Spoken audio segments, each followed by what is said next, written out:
I'm back, boys and girls. I'm back. Here I am. And we've got a lot to talk about today. So we're going to talk about the Bitcoin price, but it's not about Bitcoin today. This chart, yes, we're going to talk about it, but it's actually about a whole lot of other charts.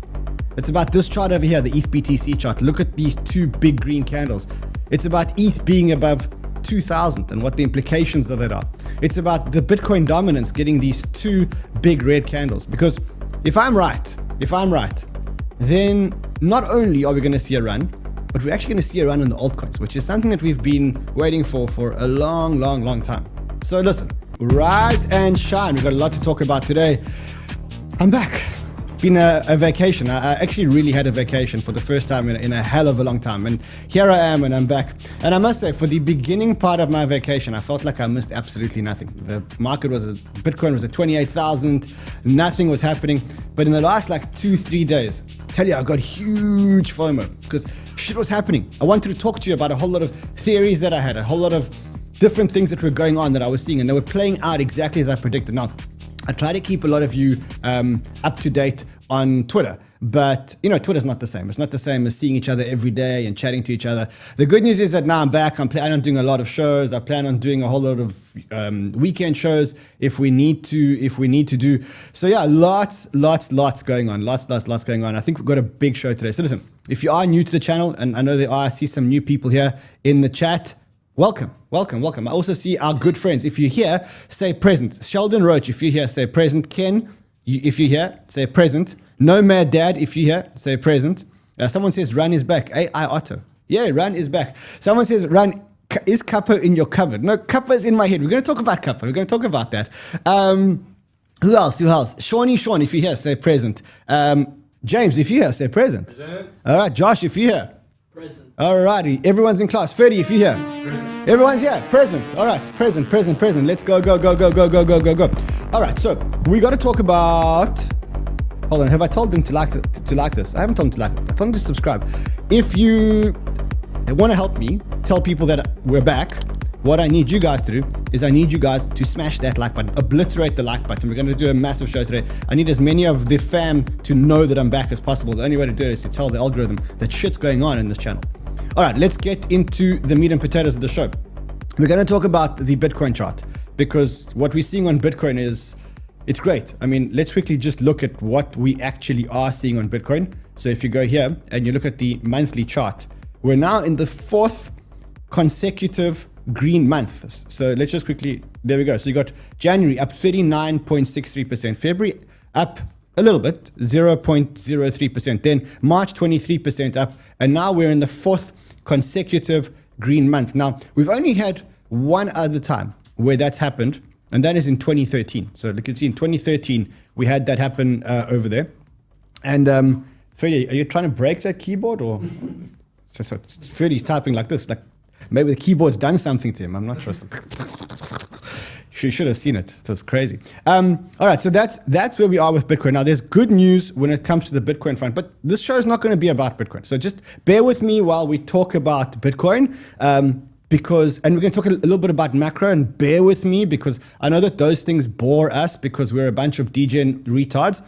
We're then going to talk about alt season. I promise you we're going to talk about alt season because there are things that are happening. But let's just get through, as they say when you go to like a wedding, the formalities. Let's get through the formalities. So here we are with Bitcoin. 4 green months in a row. The last time that happened was 2013. So very rare occasion. Very cool to see that people are now starting to believe the pump.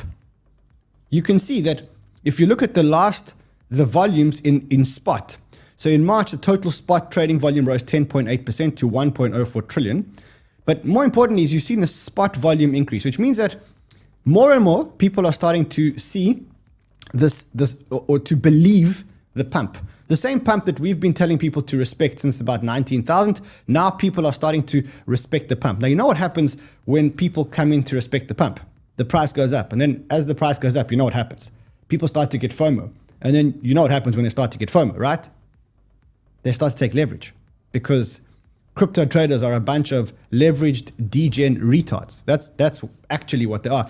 That's actually exactly what's happening over here. So what you can see is that as the Bitcoin price went up, the open interest on Binance also went to yearly highs, which means that we're at a point now where people are so convinced by this cycle that they're actually willing to start taking leverage again. Now, look, we're nowhere near the leverage levels that we were at in 2022 before FTX collapsed. That would put us about here.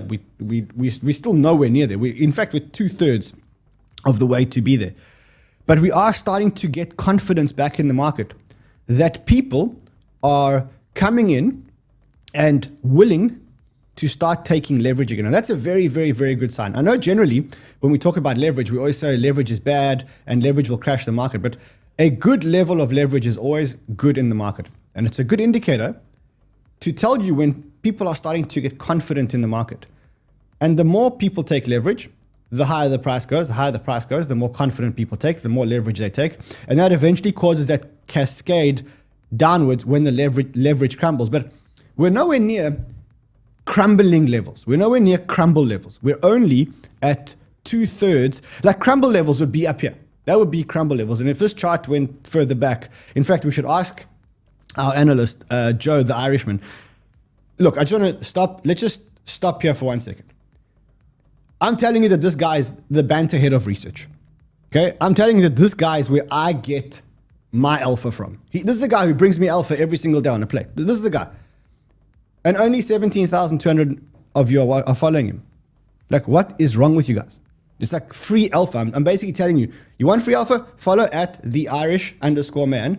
He's the guy. He's the guy that brings me the alpha every single day. So maybe you can get the alpha before I get the alpha. Anyway, so he told me that the leverage is going up. He got the full disclosure. He got the information from James van Straten because that's where he gets his alpha from, right? Because everyone gets their alpha from somewhere.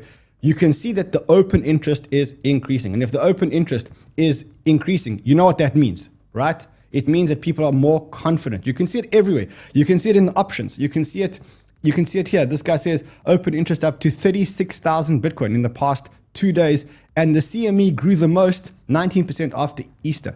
There is confidence in this market again. And that is actually what we've been waiting for. It looks like a lot of people waited for Bitcoin to break 30,000. And when Bitcoin broke 30,000, that's when people started to degen or to ape in. And that might be what leads us to the next part of what I want to talk about. You can see it's not only Bitcoin that is increasing in open interest. Now, remember, as I said, increasing in open interest means increasing in funding, which increasing in derivatives, increasing in leverage. It's also Ethereum. And I had a theory, which I posted on Twitter the other day. I don't know how many of you have been following my Twitter account, but I had a theory the other day, which I posted on Twitter. It says that this was the day before the ETH Shanghai pump. And it said, ETH Shanghai tomorrow. Here's what I'm expecting in the next few weeks. I thought that ETH staking withdrawals would be slower than expected. We'll deep dive into that in a couple of seconds. I thought that the LSD narrative would drop. We'll talk about that in a second as well. I thought that ETH would run. The ETH BTC ratio would go up. Bitcoin dominance would go down. And we start some kind of alt season. That's more or less what my predictions were. So let's just quickly recap. And I did say a few weeks. Now, I did say a few weeks, but let's just quickly look at what's happened since then. So the ETH BTC chart broke up. In fact, I think this chart's up about, let's quickly have a look here, from the lows, about 7%. Okay. BTC dominance is down from 49% all the way down to 48.16. And it looks like these red candles are becoming quite aggressive. And what you can see is you can actually see it in the altcoins. That's the bubbles. We'll talk about this FTT pump. We'll also talk about this Arbitrum pump. I'm long Arbitrum. I'm a little bit up. I'm not a lot up. I'm very, very, very long Arbitrum on Bybit. In fact, let me see if I can actually show you that. Let me see if I can show you that. Give me a second. I just want to see if I'm actually logged into that account. Yeah, so you can see I am, here we go. I am long on that account. You can see got 160,000 Arbitrum. My average cost is 128.91. It's now trading at 133. I don't think that this is the pump that I've been looking for. This is not that pump. This is a pump, but this is not the pump that I've been looking for. This is the pump that I'm looking for is a different pump. And we'll talk about the pump that I'm actually looking for because it's not that pump. It's not that pump. I also saw this. I think no matter who you are, you're now starting to believe the Bitcoin pump. And I think there's very, very few people that are still calling for a bear market or for new lows. I even think that people like 𝗕𝗏𝗏𝗍𝗍, I saw the other day that he tweeted. I can't obviously go to his tweet because he blocked me because I was, you know me, I was telling him what I think. I even heard that he tweeted something that said something along the lines of that he's never been short Bitcoin and he's never been bearish of Bitcoin, but he's been bearish on BNB coin and Tron, which is garbage. I mean, because every time Bitcoin's gone down, he's celebrated. So, I mean, we're not going to believe that nonsense. So what we're going to look at now is we're going to look at what this cycle looks like relative to the 2019 cycle. No matter who you are, you've got to be bullish now. You've got to see that we are following exactly that cycle and that we're probably going to get quite high up. We could get even as high up as 50,000 to the Bitcoin. But it's not going to be a straight ride because remember that the halving cycle is the mother of all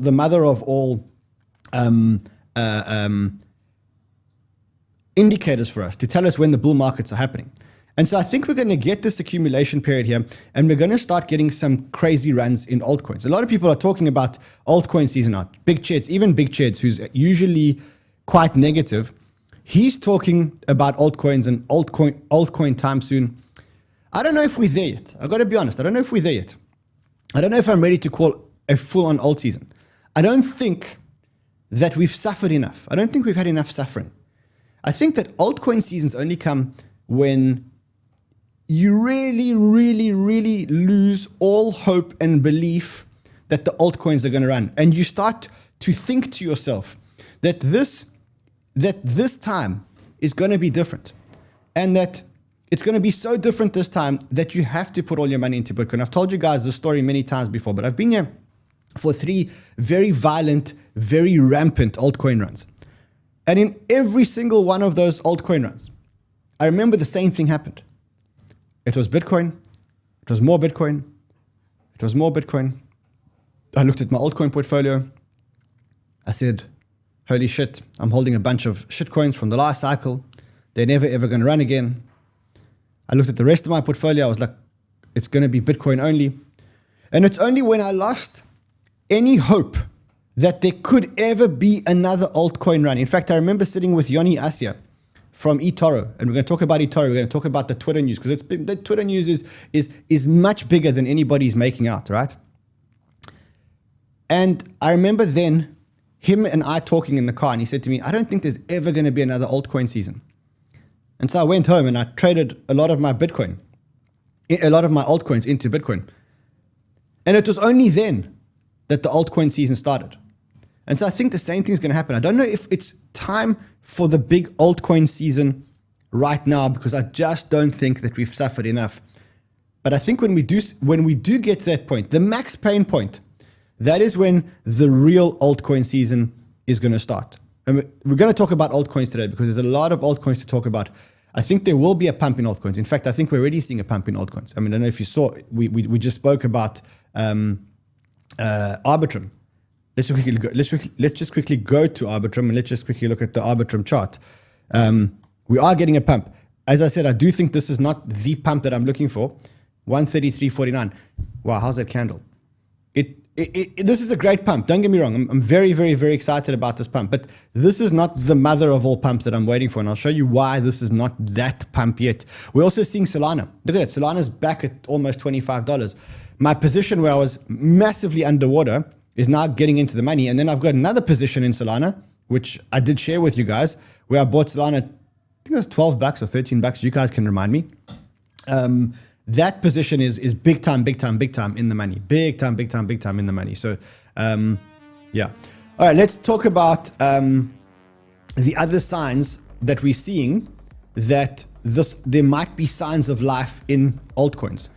Now, I know a lot of you are following Benjamin Khan. I know that you've followed, I mean, I don't know if you have been following his page, but if you have been following his page, in fact, let me go there quickly.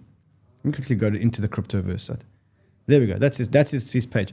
He seems to get very happy about the fact that people are losing money on altcoins. He knows that most of us are in altcoins, And he seems to be very proud. He's like made it his narrative to talk about the fact that the Bitcoin dominance, here we go. He talks about the Bitcoin dominance. His whole feed is about Bitcoin dominance and how ETH is collapsing relative to Bitcoin. But I think that his days are now starting to be numbered. He talks about death by 1,000 cuts. But I think this morning when he woke up, he probably saw a slightly different story. For one, he saw his darling Bitcoin dominance closer to 48 than to 49. The other thing, if he was paying attention, I'm not sure he was paying attention because, sometimes you don't want to pay attention to things that you don't want to see. So if he was paying attention, what he would see is he would see that what we had yesterday was we had a divergence from Bitcoin and Bitcoin dominance. Up until now, as you can see, every time Bitcoin has gone up, Bitcoin dominance has gone up. So you're getting Bitcoin going up on the one side and dominance going up on the other side. This time yesterday, we had Bitcoin price go up and dominance continue to go down, which is the first time that we've seen this divergence, which means that there's no longer this crazy Bitcoin only run. The other thing that we saw, and again, who told us, Joe the Irishman, told you guys you should have followed him, didn't follow him, you lost out, tough luck.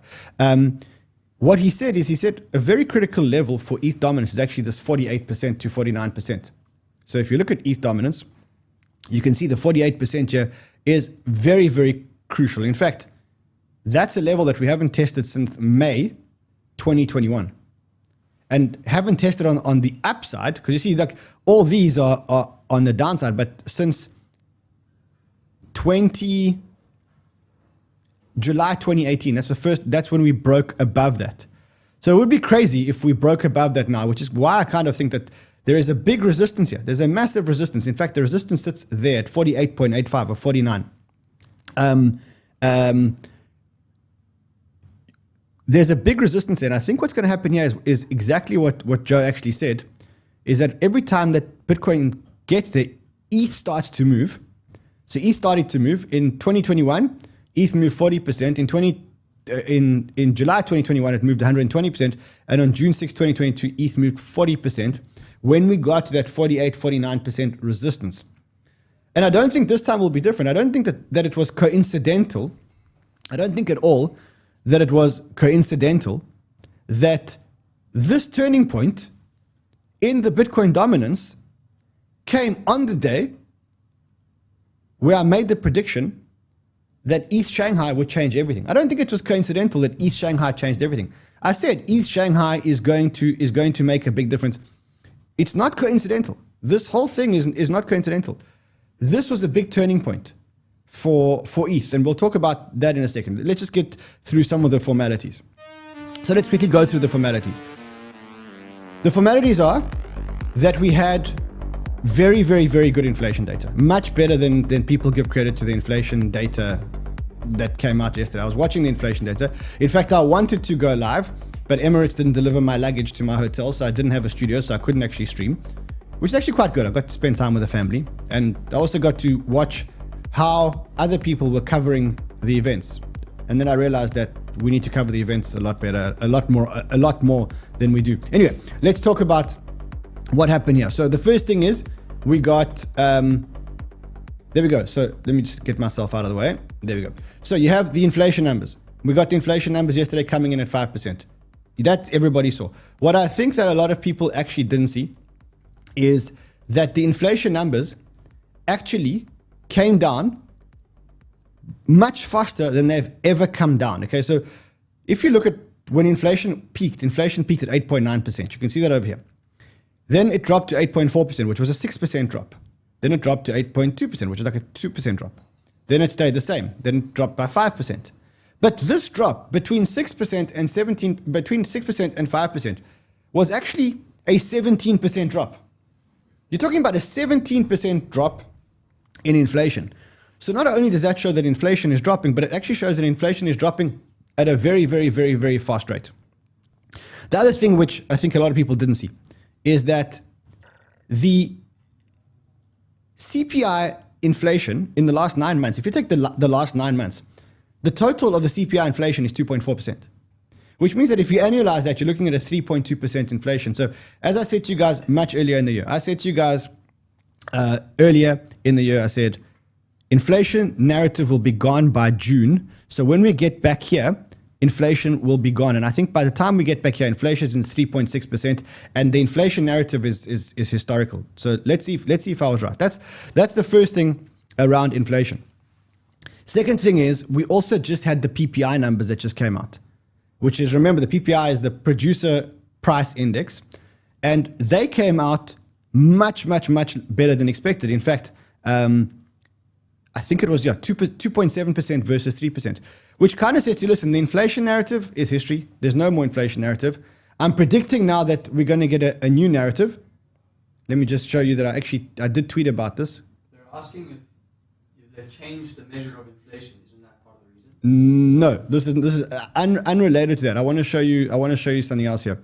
I did say that I think that the inflation narrative is going to be behind us. And now what you're going to start hearing in the news is you're going to start hearing recession. So this whole talk about inflation, will Powell raise rates, that's gone.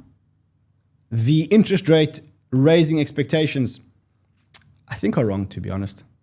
I think they're talking about a 63% chance of a 25 basis point rate hike at the next FOMC in May. I'm going to go out on a limb and I'm going to predict 0. I'm going to say no interest rate increase. Let's see if I'm right. I may be right here. I was right the last time around the 25 basis points. Let's see what actually happens here. Let's see what actually happens here. But what we can see is, as someone here says, it says we are actually accelerating to the downside. As Ivan says, we're getting rugged to the downside. Where was that table that I made? Okay, here it is.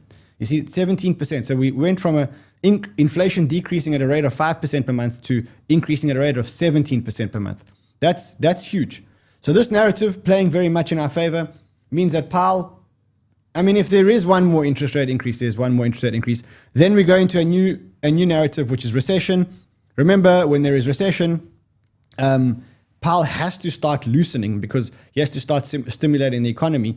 And that's why after the data that we got yesterday, let's quickly look at the probabilities. So we're talking about 1 interest rate cut, 2 interest rate cuts, 3 interest rate cuts this year. The market's pricing in 3 interest rate cuts this year and a further interest rate cut in January. That's what the market's basically telling you. So listen, so that's the one big macro event that is helping drive this market. And let's just quickly, again, I just want to just check on the markets and check on the pricing because things are moving very quickly, not on Bitcoin, but on all the other ones. Arbitrum is now at 133.40. Amazing. BitGet token, 44 cents. We did talk about that. Aptos just burst. We'll talk about that. We'll talk about altcoins at the end. There's a lot to talk about. Let's quickly kick our attention to the other big story and what I think is the catalyst for this altcoin run. And that is, of course, the ETH Shanghai upgrade, which was actually a bit of a nothing burger. The event happened. And for those of you who haven't been following, ETH Shanghai upgrade is the upgrade that allowed people to withdraw their ETH. So remember that you had to stake your ETH and then you couldn't withdraw them for about 2 years. Well, yesterday, theoretically, after the upgrade, you could actually start withdrawing all your ETH. So we have been following this very closely because we want to see, the idea now is to see, are people actually withdrawing the ETH? Because there was about $30 billion worth of ETH staked. We need to make sure that $30 billion isn't going to hit the market. And then it's like a tug of war. There's 2 sides to this tug of war. On the one side of this tug of war, you've got ETH that has been staked for 2 years and can now be withdrawn. On the other side is, now that you can stake and withdraw without any issues, there could be a lot of people that are going to just carry on staking or bring more into staking. Because if you can stake but you can't withdraw, that creates illiquidity. And that illiquidity may discourage big players from depositing money into the contract, right? Because you kind of say, hold on a second, why should I deposit money if I can't get it out if something happens? And so now with withdrawals, I think that there's this tug of war. There's all the ETH that need to come out because it's been locked for 2 years and those people may want to sell. And then you've got people who are depositing. And so what we've got is we've got a dashboard now. And this dashboard actually shows us the tug of war. Now, look at what's happening in this tug of war. You can see that the fears that people had a lot of fears. The fears that people had was that people would start withdrawing. Now, yes, there, of course, were withdrawals. And some of them were forced withdrawals. We'll talk about what those withdrawals were in a couple of secs. But look at the deposits into the ETH contract. Look at what's going on in deposits into the ETH contract. So now we're starting to get monster deposits into the ETH contract. Some of them, there are withdrawals. Some of the withdrawals, let me show you some of the withdrawals. It's these here. There we go. So these are some of the withdrawals. Of course, one of the big withdrawals is this over here. 70.7% of the withdrawals are Kraken. So why are we getting these withdrawals from Kraken? Because we know that the SEC's come after Kraken. And one of the things that Kraken had to do in order to get the SEC off their backs was they had to pay a fine, a $30 million fine. And also they had to agree to shut down their staking operation forever, which means that, of course, they're going to have to withdraw all their ETH now and distribute all their ETH. Now, we also have to look at, as it was a tug of war between people depositing and people withdrawing. But then there's also two kinds of withdrawals that we have to pay attention to. Because remember, there's actually two kinds of withdrawals in this ETH contract.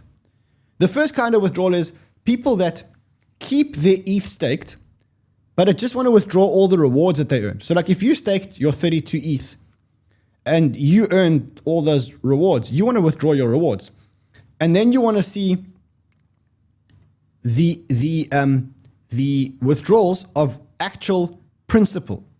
So here's a great chart that shows us.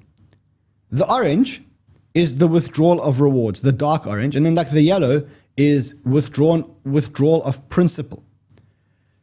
You can see that in the beginning, certainly, there is a huge pattern of people mainly saying, look, the stuff that I've staked, the stuff that I'm staking, I'm going to leave that staked.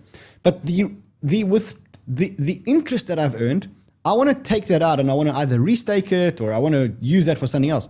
So it looks like people are withdrawing their rewards, but they're keeping their principal staked, except for a lot of people which have forced sales. So you can see that this Kraken, for example, is 70% of the sales. We know that's a forced sale.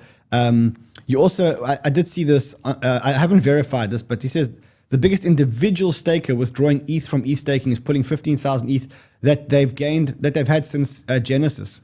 So, and again, we don't know if this guy's withdrawing his rewards or if actually he is withdrawing his principal. So let's quickly just refresh. Let's just refresh these pages, and I can show you actual real-time transactions on the chain. So you can see that right now there's been a total of 152,000 ETH withdrawn.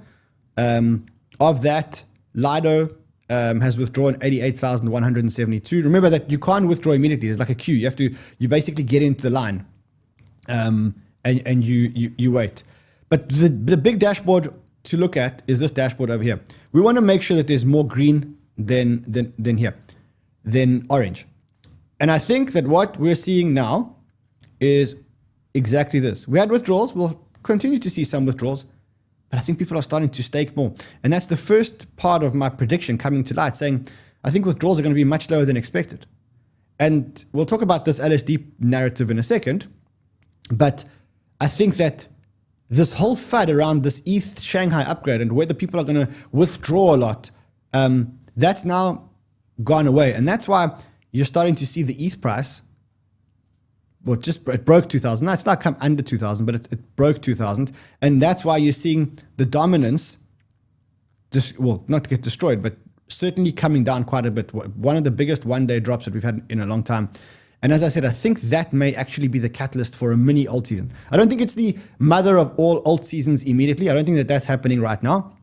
But there is certainly something going on here. So, yeah. Let's talk about liquid staking narrative, the liquid staking derivative, these LSD protocols. Let's talk about them for a second. One of the things that I said that Rocket Pool, Lido, all these liquid staking protocols, which have had a huge run actually since the beginning of the year, I predicted that they would come down.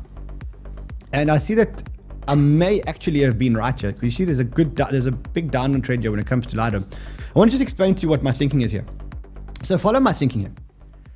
There are really two kinds of stakers for Ethereum. The first kind of staker is a staker that has 32 ETH. And if you do have 32 ETH, you can stake Ethereum on your own. You don't need to go through a liquid staking protocol, because the liquid staking derivative protocols are primarily designed for people to pool their funds because they don't have 32 ETH to run a validator. Now, who is that? It's usually the retail rats and mice. Now, the option for them to deposit Ethereum into the liquid staking protocols has been available for a long time. Like if you had 1 ETH and you wanted to stake your ETH, you could have just gone to Lido, Rocket Pool, Kraken, Coinbase, whoever you wanted. You could have done that for a long time. And if you did, you would get a liquid staking token back. So you'd stake in Lido and you'd get the ST-ETH from Lido. It's like almost like a proof that you've got one Ethereum staked on Lido. So if you were a retail investor, you've had that option available for a long time. Now put yourself in the shoes of a fund who's got thousands of ETH, the big players, the institutional players. They have had the option to either stake by themselves, but if they didn't do that, if they did that, they wouldn't be able to withdraw the ETH. Now they can withdraw the ETH. So now they have this option. Do we stake it ourselves or do we go with someone like Lido and pay fees? I don't really see why they need to go to someone like Lido or Rocket Pool or any of these liquid staking derivatives and pay fees when they can just do it themselves. The only reason is because they want the derivative token so they can borrow against the derivative token. So I think long story short, I'm seeing a decline. It's boiling here. We're having electricity cuts. Can we open a window in here? Open. Oh, jeez. We have electricity cuts in South Africa. And so we don't have air conditioning in the office while these cuts are going on. It's absolutely crazy. So I think now, long story short, I think this ETH dump that people were expecting may or may not happen. I don't think it's going to happen. I think the liquid staking derivatives are now, I won't say history, but that narrative of them pumping in anticipation of the Shanghai upgrade is now gone. And I think that actually 𝗕𝗆𝗆𝗍 is actually right here, where he says that after Shanghai comes Cancun, and that's EIP 4844, which is happening in Q3. That's the next ETH upgrade.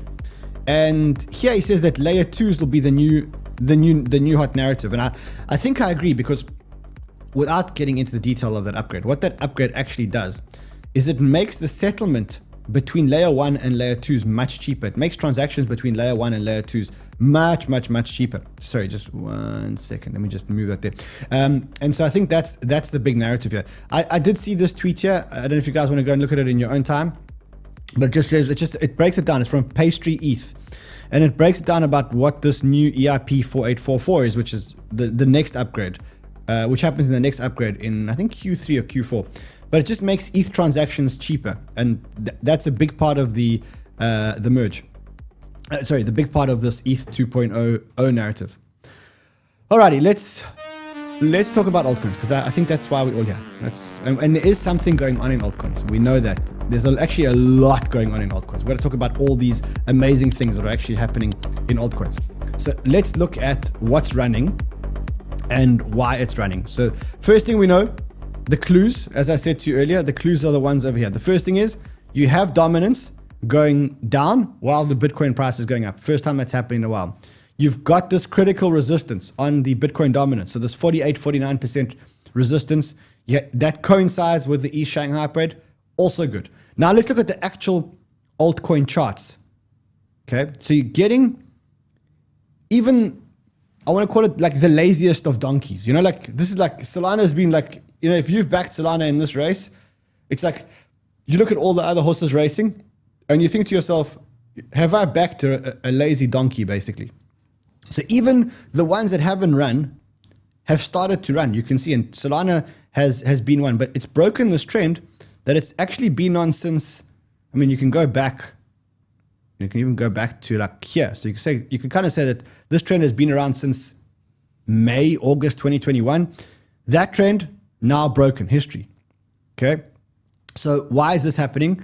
It could be because of the phone. I don't believe it's because of the phone. I don't believe that this phone is doing it. I just think that if you look at the fundamentals of the layer ones, you start realizing that the layer ones have got amazing fundamentals, but actually didn't run. So they got amazing fundamentals, but they didn't run. It's not only them. I mean, look, even Cardano is starting to break a vertical resistance. Like if Cardano gets through this 43, Cardano goes blue sky. Let me show you another one, which, I mean, you know, a lot of people are talking about ETH, and they're talking about this 2,000 level on ETH. This $2,000 level on ETH is super critical. Okay, after $2,000, there's this little 2.2.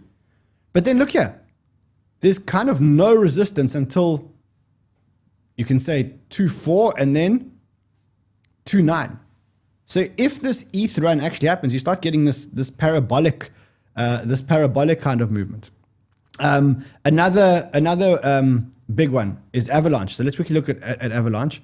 Again, they are getting a lot of adoption. Let's quickly look at Avalanche. Let's quickly go there. Okay, so 1880. But you see, so you got, I mean, this is according to Patrick. I haven't actually verified this because I've just landed. So he says there's a lot of adoption happening. And if you look at the daily active addresses on Avalanche, it hits the highest point year to date. So maybe there is a lot of adoption happening. Near as well. Near is one of those it's almost been a slam dunk. So it's almost been a slam dunk. The other one that's happening is Arbitrum. So the big thing about Arbitrum is that usually when you get an airdrop, people farm for the airdrop, get the airdrop, transact on the airdrop, and then they leave. But with Arbitrum, that actually hasn't been the case, because what they've managed to do is they've actually managed to retain their numbers. They've managed to retain their usage numbers, their active addresses numbers. They've managed to retain them even after the airdrop. And that's probably why we're getting some kind of run in Arbitrum. But I do want to show you something. The real pump that I'm waiting for on Arbitrum, which is why I'm quite long, is not this kiddies pump to 132. The reason why I bought, as you can see, 160,000 Arbitrum is not for the little kids pump to 132. By the way, I bought this on Bybit. If you don't have an account on Bybit, there's a link below. Sign up with the link below, because if you like Formula One, like I do, I'm a massive Formula One fan, and you want to come with us. I wasn't going to announce this today, but okay, we're here, so let's just talk about it. I don't know about you. I'm a massive Formula One fan. Okay, I love Formula One. I've been going to a whole lot of Formula One races. I went to Netherlands. I went to Monaco. I went to Singapore. Love the racing. So we are getting, for the Banter fam, we are getting 10 tickets to go and see the Red Bull factory, the Red Bull car racing factory with us. We're all going to go together and go and see where they actually build the cars and actually meet everybody, etc. Now, in order to join us, you need to open a Bybit account. So open a Bybit account. We'll make a proper announcement about the campaign. I think we'll do it tomorrow or Monday. But I don't know, if you're crazy like me, like if you're a crazy Formula One guy like me, then join us. It's gonna be amazing. Also, just to go, just spend like a couple of days together with the Banter fam. It'll be Sheldon, myself, a whole lot of other guys from the office, and you guys, and like, do a factory tour of the Red Bull factory. That's a once in a lifetime. That's a once in a lifetime. So if you don't have a Bybit account, go get a Bybit account, trade on the Bybit account. Every time you trade, you get an entry. We'll pick 10 winners. We'll pay your flights. We'll pay your accommodation. We'll get you tickets into the factory. It'll be absolutely amazing. Anyway, let's look at some other narratives that could actually push up the altcoins. One token that I am looking at is one that we were very heavily invested in the bull market. We sold in the bear market because we just didn't think that there was any need for a launch pad. But now, to be honest, we're getting back into CDFI. Now, the reason why we're getting back, because I don't want to be shilling you something without telling you why we're doing what we're doing. is because they've pivoted and they're launching AI projects. And they had a very successful AI project launch the other day. And they're now having another one. So, you know, if the market is going to run, which is, it looks like that's what's happening. If the market is starting to run, let me just quickly find this for you guys. Then you may want to be at, you may want to have some exposure. So here it is. Here it is. So we've got 28th, the new AI game will be exclusively launched on 𝗕𝗏𝗏. So you see more, they're starting to launch AI related projects. And if, remember, it's the whole launch pad model where you stake your tokens and then you get allocations in the new thing. If you believe that there's going to be a pump, I'm just telling you, I've taken a position. I'm not telling you to do it. You guys make your own call. It's speculative. If there's no pump, if the market ends, you know what happens. You've been here before. You know exactly how that ends. All right, let's talk about another token that exploded yesterday. Since we are talking about altcoins, let's talk about this baby over here. This baby over here. So why is FTT running? Because yesterday there was a court hearing. In the court hearing, we discovered a whole lot of things. The first thing we discovered is that the FTX liquidator says they've got 7.3 billion in assets at the current holding.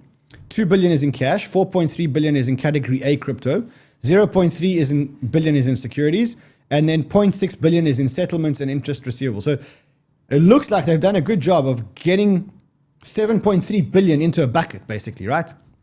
Then you've got, they also said yesterday that they may actually restart the exchange. So he said that they could actually restart the exchange. When that happened, you had the token basically explode. Now, let's talk about this restarting of the FTX exchange. Good idea or bad idea? In general, I think it's a bad idea. I'll tell you why I think it's a bad idea. Because we all bought into FTX because we liked SBF and we liked what he was building, etc., etc. Now SBF's gone. Now you've got this exchange that is owned by a liquidator. Would you give your details? Would you do KYC to an exchange that is under the control of John Ray? No, you wouldn't. I wouldn't. Would you rush to trade at the exchange? I wouldn't. But I'll tell you where there could be a stroke of genius. Now, I hope that the liquidators are actually listening to what I'm about to say here. If they take the $7.3 billion in assets that they say that they've got over here, and they reopen the exchange, and they say to people, listen, for the next period, listen carefully, for the next period, if you have assets on the exchange, you can trade them on the exchange. You can't withdraw.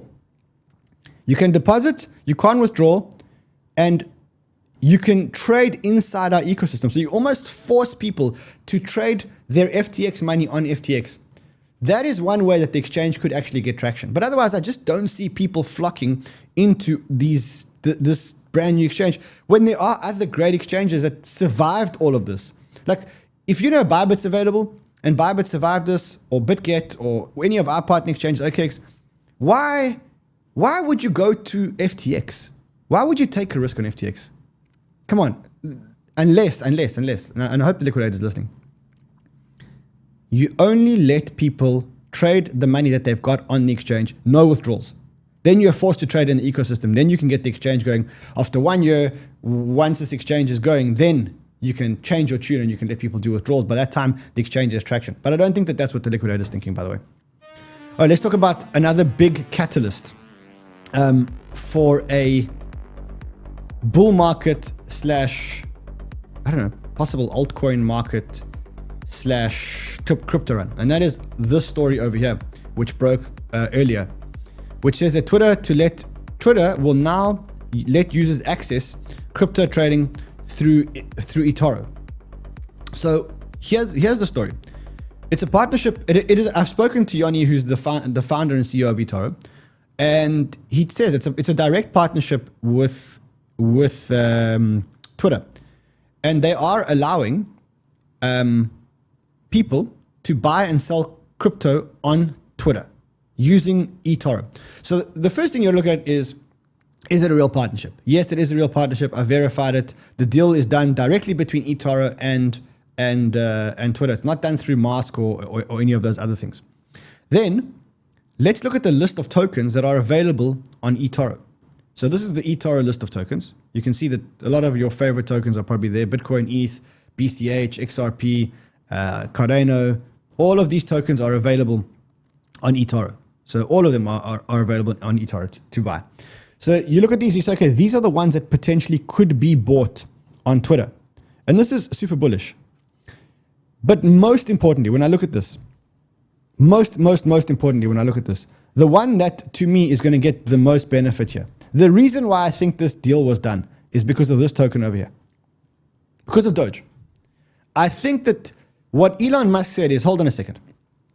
I can't integrate Doge into Twitter. I don't have the correct licenses. I've got too many authorities watching me. There's too much scrutiny around it. Already the powers that be don't like me because I wasn't supposed to buy Twitter.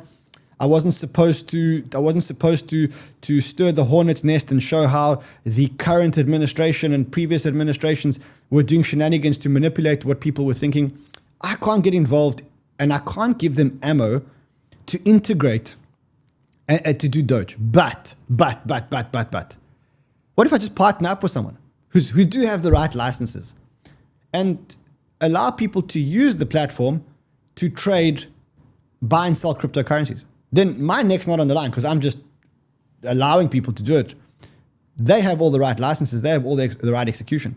And so I think that's what's going on here. I think this is Elon's master plan to get people to be able to buy and sell Doge on the Twitter platform, which is, given the fact that he's just, guys, is it coincidental that a week before this happens, the logo of Twitter changes to the Doge logo?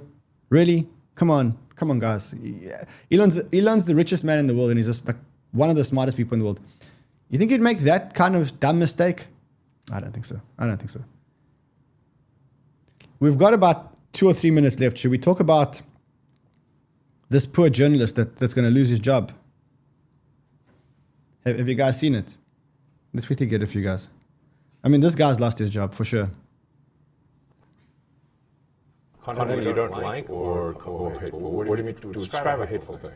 Yeah, I mean, it's this content that will solicit a reaction, something that may include something that is slightly racist or slightly sexist, those kinds of things. So you think if something is slightly sexist, it should be banned? No, I'm not saying anything. I'm just curious. I'm trying to understand what you mean by hateful content. And I'm asking for specific examples. And if you said something is slightly sexist, that's hateful. Okay, well, I'm sure you've all seen the video. Actually, I just got some news here. Let's have a look here. This is not a drill. The Uniswap mobile wallet is out of Apple Gel and now live in most countries. Holy shit! This is actually big news. Let's see what happened to the Uniswap price when this happened. Let's have a look here. Up 4.3%. So no great shakes. I wonder if this news is into the market. Let's just see. Before I talk to you about a few other things, I just want to see. It does look like a lot of things are happening while we've been live. I think the echo is solved now. Okay. Well, it's like we've ruined the moment. James, we had it, but we ruined the moment. We ruined that moment. So we did. We ruined the moment. Let us know in the comments what you think of this new streaming software. Let us know if you think it works. Or we should go back to the other one. All right, let me just, before we get into the research, let me just drop two new partners. So the first new partner of ours is 𝗟𝗏𝗍𝗶𝗍. I don't know if you guys can see it. Can you guys see that? Yes, you can. So we have not two new partners, one partner, which is 𝗟𝗏𝗍𝗶𝗍. Now remember, we had a partnership with Tap Global. So that partnership is no longer in existence. We won't talk about why, but we do have a new partner, which is 𝗟𝗏𝗍𝗶𝗍. Now, there are a lot of benefits to using this, and I want to make sure that I don't mess this up. But what it does give you is it gives you one account, because it's a highly regulated financial services company. It gives you one account where you can basically get a bank account and a crypto account as one. So it means that you can get paid in crypto and then pay your suppliers using cash or the other way around. So it's like, go and have a look at it. We'll talk about them a lot more. I just wanted to introduce you guys to them and bring them into the mix. There's a link below. Go and check it out. Also remember, if you're not already part of our OKX competition, so we are now in which week are we in now? So this is the week where they give away the 2 Manchester City football tickets. Then the next 2 weeks after that, 7 nights holiday to the Maldives. And then the last week we give away the Tesla Model 3. So if you're not already part of the competition, get yourselves as part of the competition. All right, let me quickly scroll through the research group and just see if we haven't missed anything while we are here. Doesn't look like it. Let's look at the bubbles. Man, I'm happy to be back. I'm happy to be back. Let's look at the bubbles. Arbitrum exploding. FTT, we spoke about it. Even Hex is also on the run. Oh, we are going to be in Austin at Consensus on the 25th for CoinDesk. If you're going to be there, let us know. I think we're having a party. Are we having a party? Dave, are we having a party? I don't even know if Dave's here. I think we might be having a party. If I do, I'll invite everyone. Then we're going to be in Miami for... Yes, he says. Okay, so there will be a party in Austin. Tomorrow I'll post a link for the party in Austin. Okay, then there is a party in Miami. So we're going to be in Miami for Bitcoin 2023. If you're not already signed up, there's a link below. Sign up on the link below, get a ticket. And then we're going to be having a banter party there. So if you live in Miami, and we'll also do some ticket giveaways because that's just what we do. All right, listen. Love you guys madly. We do have a banter tomorrow. Who's on banter tomorrow? So it is a big banter. James, do you know who's on banter tomorrow? Early? Who's on banter tomorrow? There's a big banter tomorrow.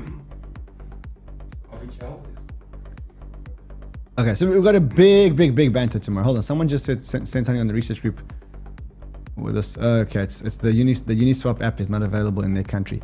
All right, guys, listen. I'll see you tomorrow. There's a massive banter tomorrow.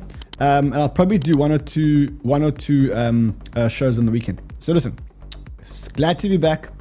See you guys again tomorrow. Until then, in this amazing, delicious, amazing mini bull run, trade well, my friends.